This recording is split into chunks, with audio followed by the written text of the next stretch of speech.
From today, I'll be living with Lily and Liam. Others should just go into a care facility. Suddenly, Mason, Lily, and Liam barged into our house and said that. Why do I have to leave this house? It's because we can no longer go on as husband and wife. What? According to Mason, I've always made him do household chores like a housekeeper. So basically, I've been suffering from psychological abuse by Harper.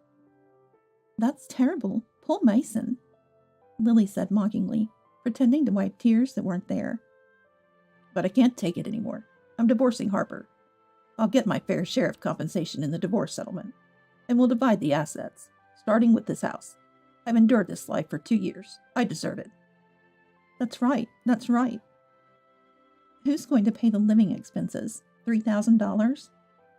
The next day, I got multiple calls from an angry Mason and his sister, who are now in a $2 million care facility. My name is Harper. I just turned 40 not long ago.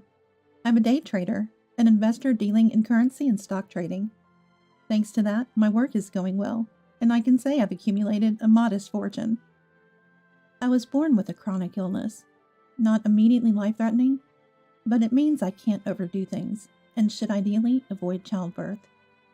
The risk of having a child is too high. My parents never hid this fact from me. From a young age, I've faced my illness and been raised to live life with resolve. My dad, who worked at a securities firm, taught me about stocks, enabling me to do this job now. My husband's name is Mason. He's 30. He's 10 years younger than me, and we've been married for 2 years. Our meeting was when Mason joined as an employee at a restaurant I frequented. I thought he was handsome, but nothing more than a customer-employee relationship.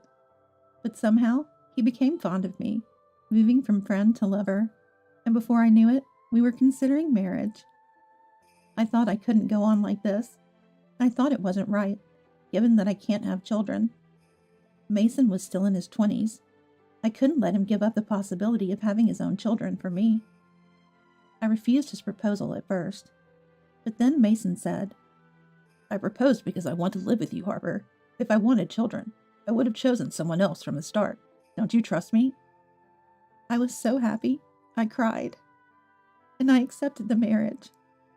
Right after we got married, Mason said, I'll quit my job and take care of all the housework.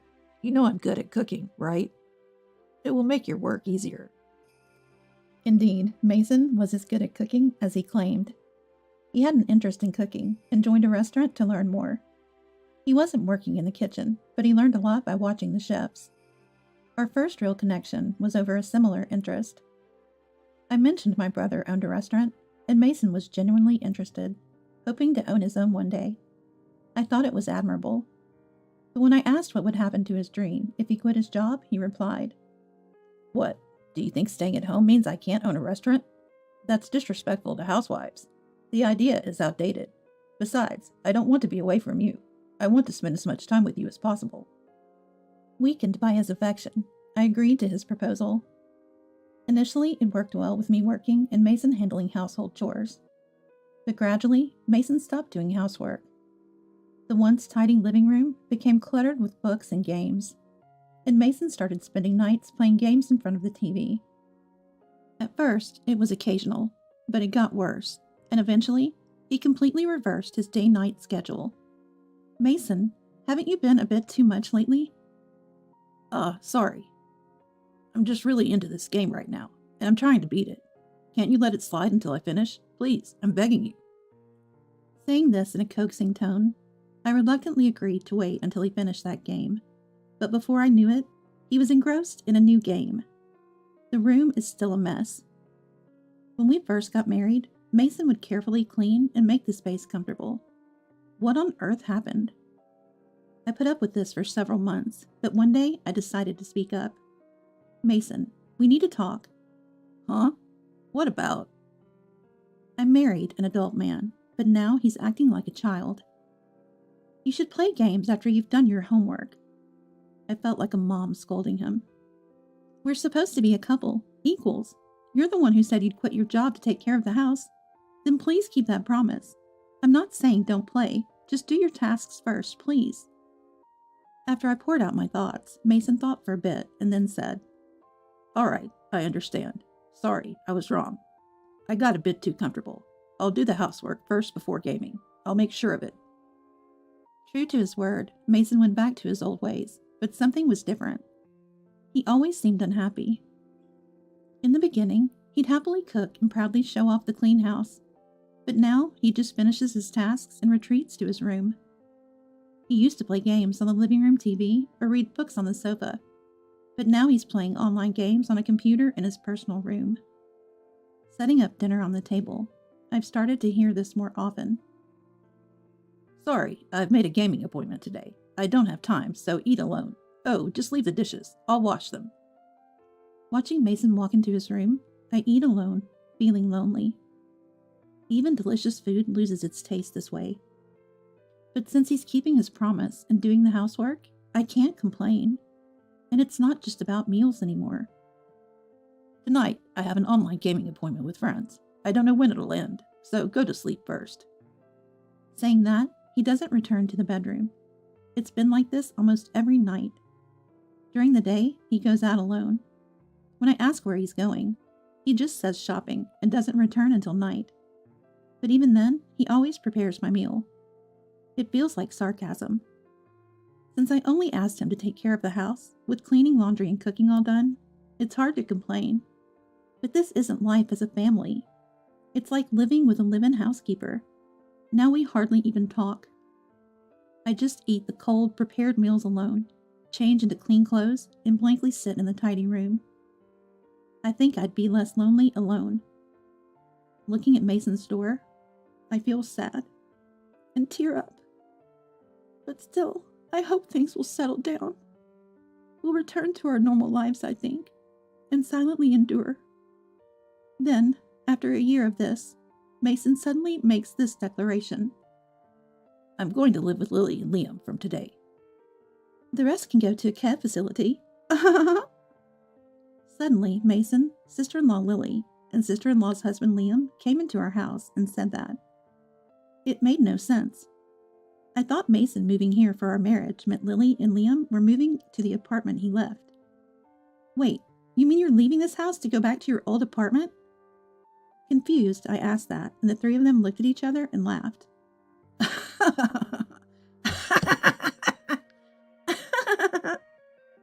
No, I'm going to live here with Lily and Liam, the three of us.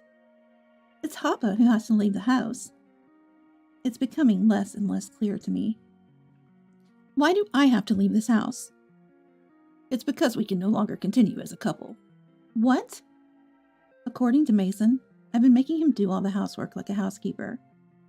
In other words, I've been suffering from psychological abuse by Harper. That's terrible, poor Mason.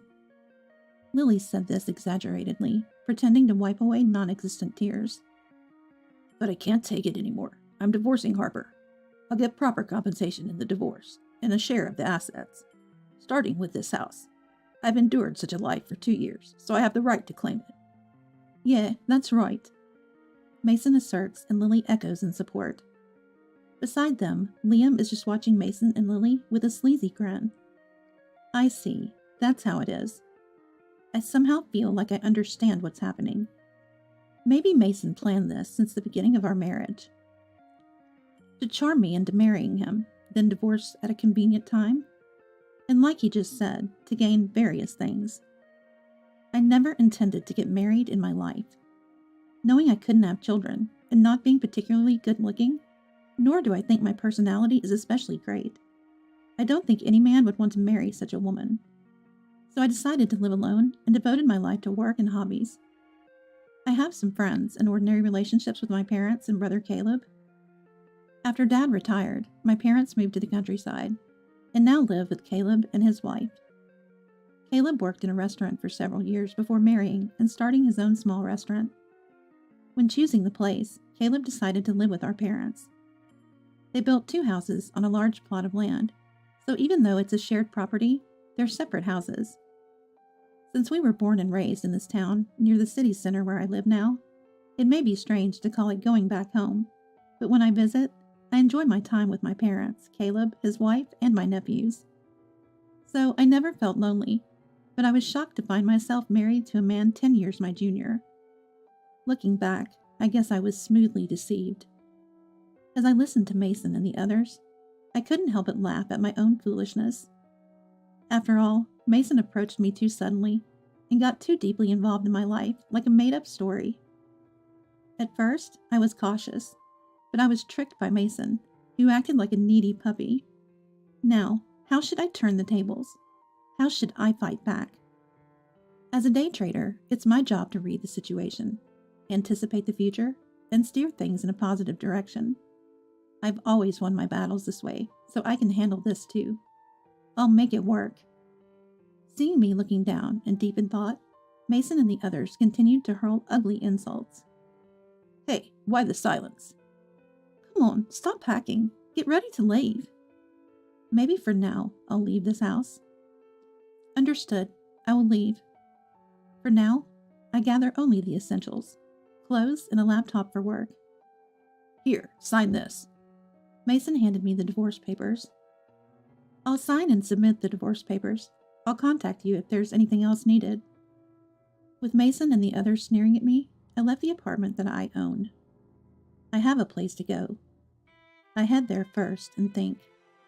I'm sure I'll be contacted soon, so I'll deal with the rest later. I drove out of the apartment parking lot and headed towards my destination. I slept peacefully for the first time in a while. I woke up later than usual and had brunch. The food here is always delicious. It's been over 2 years since I've come here, since I got married. First, I sent Mason a text about my current location and that my lawyer would handle further discussions. Then, I immediately received a phone call, faster than I thought. Hey, what's going on? I can hear Lily shouting from behind Mason, but I can't make out what she's saying. What do you mean, what's going on? Don't play dumb. Where are you right now? So they reacted to that. I came here because I was kicked out of the house. Is that a problem? It's not that. Mason continues with an irritated voice. That's a members-only luxury resort hotel, isn't it? Why are you there? Why? Because I'm a member here. I haven't heard of such a thing. That's because I never mentioned it. Indeed, this is a quite luxurious hotel, but it's not just a hotel.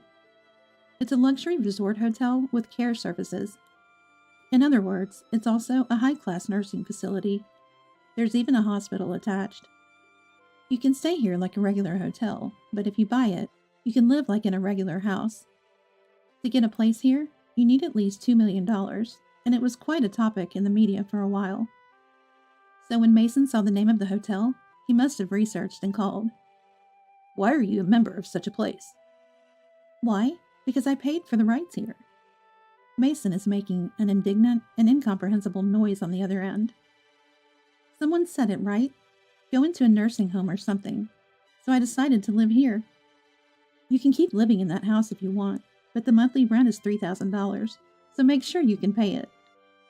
What? No, that's your house. What do you mean, rent? I've decided to sell it. I've been thinking about it for a while now, and it seems like I won't be living there anymore. I never planned to get married, and I bought this place when the hotel was built, to not be a burden to anyone in my old age. I already owned the apartment I lived in until yesterday, but I rushed to secure this facility, not knowing when it might be available again. So I took the plunge. I thought of moving here when I got a bit older. It's a bit far from the city center, so it's a bit early to retire and settle down. So while I'm still able to work, I treated this place like a holiday home. I've come here occasionally for a break, but kept it a secret from everyone. Only my accountant and lawyer know. Give that place to me. As I was thinking, Mason suddenly said that. That's my settlement, okay? I'll take that too. No, I can give you back the apartment. I'll live there. Such a convenient argument.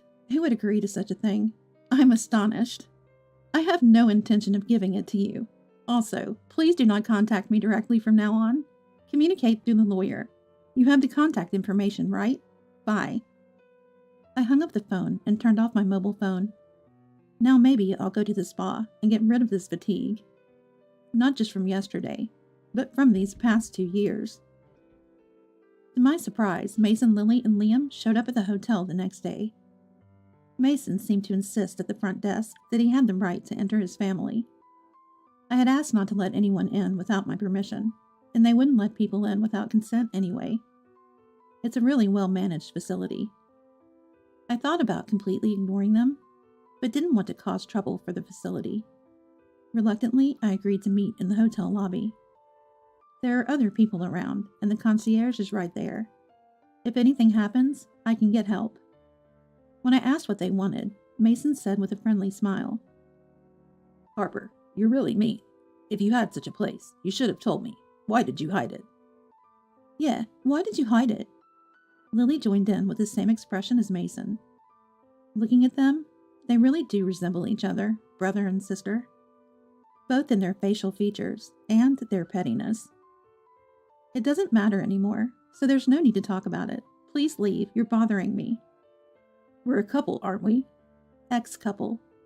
I told Mason that I had filed for divorce on my way here yesterday. So you and I have nothing to do with each other anymore."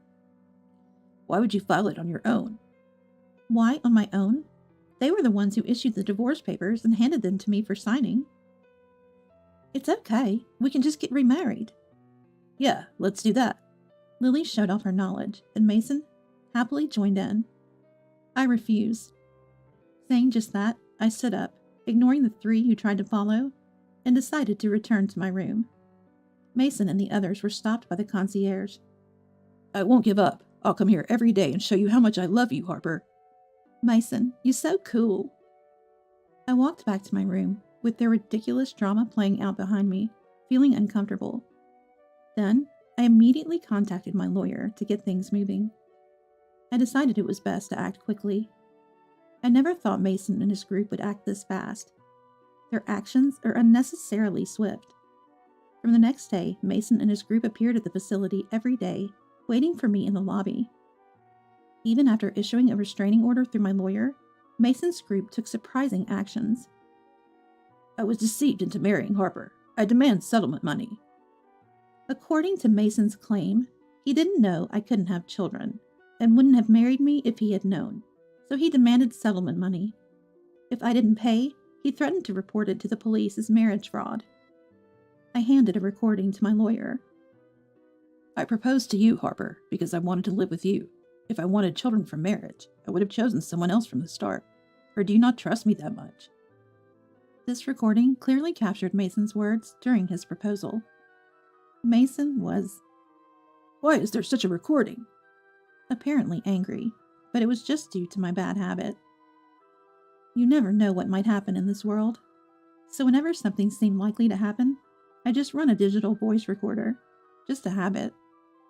I, who trusted Mason, used to listen to this recording alone and reminisce about those times. Never thought it would come in handy like this. Mason then claimed, "I was forced to quit my job and do housework after marriage. It's psychological abuse. Pay me settlement money. If you don't pay, I'll report it to the police." I submitted another recording. "I'll quit my job and do all the housework. I don't hate working at the restaurant, but wouldn't it make it easier for you to work? You know I'm good at cooking, right?" The recording clearly captured Mason's declaration. Mason then demanded money for the mental anguish caused by the eavesdropping of these recordings. "If you don't pay, I'll report the eavesdropping crime to the police."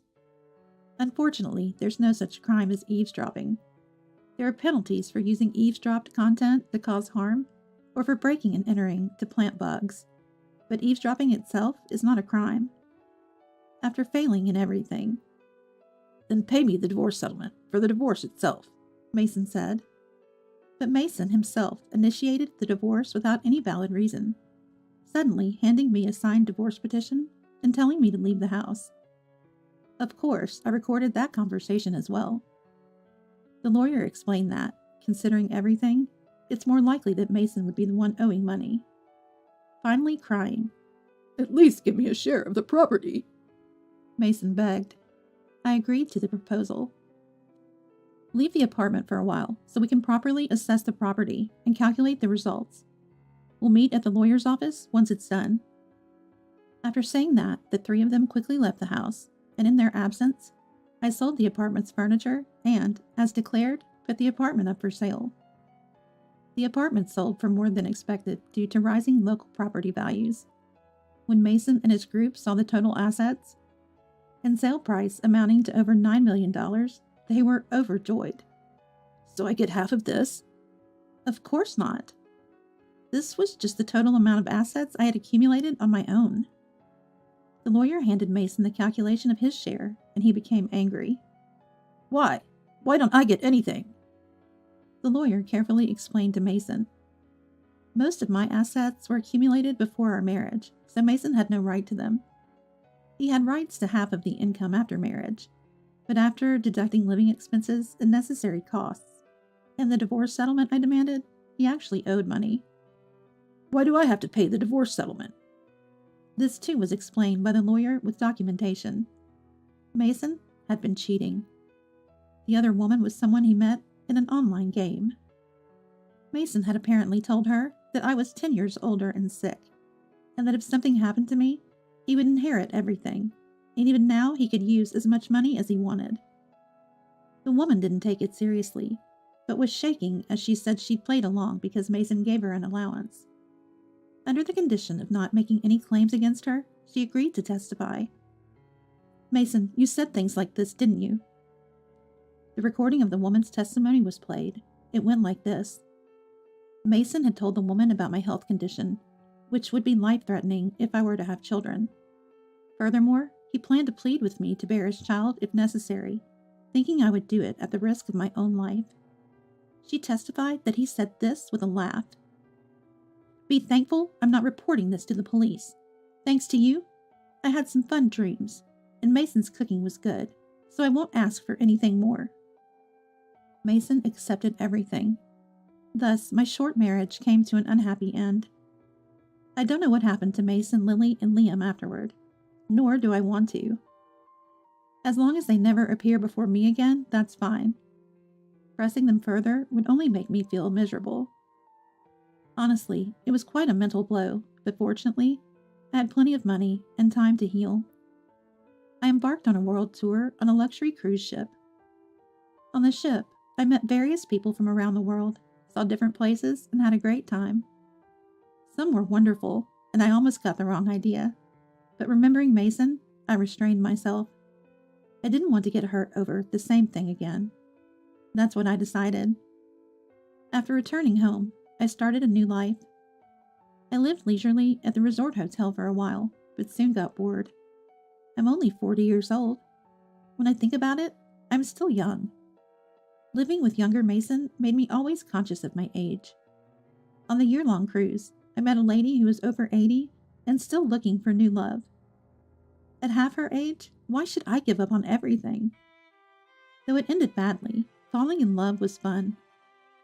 Why should I give up that joy, that possibility, just because I got hurt by someone like him? I felt that way.